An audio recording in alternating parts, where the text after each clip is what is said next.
সাঈদ ইবনে Musayyib রাদিয়াল্লাহু আনহু থেকে বর্ণিত তিনি বলেন, রাসূলুল্লাহ হাবিবুল্লাহ খলিলুল্লাহ রাহমাতাল লিল আলামিন খাতামান নবিয়্যিন ইমামুল আম্বিয়া ইমামুল মুরসালিন, তিনি বলছেন সাল্লাল্লাহু আলাইহি ওয়াসাল্লাম, বাইনানা ওয়া বাইনাল মুনাফিকিন মুহাম্মদ ইবনে আবদুল্লাহ সাল্লাল্লাহু আলাইহি ওয়াসাল্লাম, তিনি বলছেন, আল্লাহর রাসূল বলছেন, বাইনানা নিশ্চয় আমি মুহাম্মদের অন্তর্ভুক্ত, বা আমরা মুহাম্মাদিরা, আমরা সুন্নিরা, আমরা মুসলিমরা, ওয়া বাইনাল মুনাফিকিন এবং মিথ্যুক মুনাফিকদের মধ্যে পার্থক্য হচ্ছে শুহুদুল ইশা ওয়াস সুবহ লা ইস্তাতিউনাহুমা।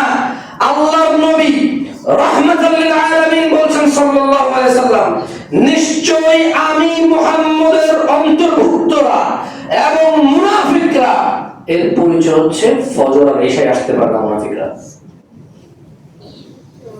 যে ফজর আর ইশায় আসতে পারে সে বাইনা আল্লাহর নবীর অন্তর্ভুক্ত সাল্লাল্লাহু আলাইহি ওয়াসাল্লাম। যে ফজর আর ইশায় উপস্থিত হতে পারে না, আল্লাহ নবী বলছে যে মুনাফিক। আমি বলছি না মুসনাদে আহমেদের হাদিসটি বিশুদ্ধ, আল্লাহ শুদ্ধ, মুসনাদে আহমেদে আসছে। কেমন আপনি বলছেন জামশেদ দেখেন তো কাফের বলে মুনাফিক বলছে। শুনেন, আল্লাহ কোরআন কারীমে সূরা নিসা বলছে, ইন্নাল মুনাফিকিনা ফি দারকিল আসফালি মিনান নার ওয়া লান তাজিদ লাহুম নাসীরা।